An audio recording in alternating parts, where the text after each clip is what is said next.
বর্তমান পৃথিবীতে দু ধরনের মানুষ আছে, একদল অবসরে বই পড়ে, আরেক দল রিল স্ক্রল করে। বইয়ের পাঠককে একদল বলে বোকা, উন্মাদ, ইস এখনো কেউ বই পড়ে, আশ্চর্য হয়। আর রিল দেখাকে বলে এন্টারটেইনমেন্ট। আপনারও হয়তো অজানা নয়, অবসরের এই নতুন জনপদ এখন শাসন করে টিকটক।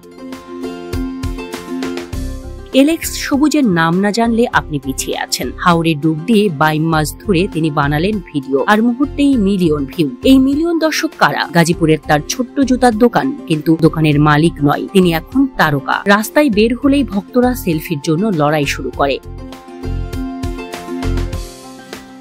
মানিক মিয়া সৌদি আরবে থাকতে ডাস্টবিন থেকে খাবার কুড়িয়ে খেয়ে ভিডিও বানালেন। লোকে বলল, ওরে বাহ, এ কেমন জীবন! আর সেই জীবনটাই তাকে বানিয়ে দিল ভাইরাল তারকা। তার ফলোয়ার এখন কোটির ঘরে। বাস্তবে তিনি হয়তো ক্ষুধার্ত ছিলেন, কিন্তু ভার্চুয়াল দুনিয়ায় তিনি আজ টার্ফিং সেলিব্রিটি।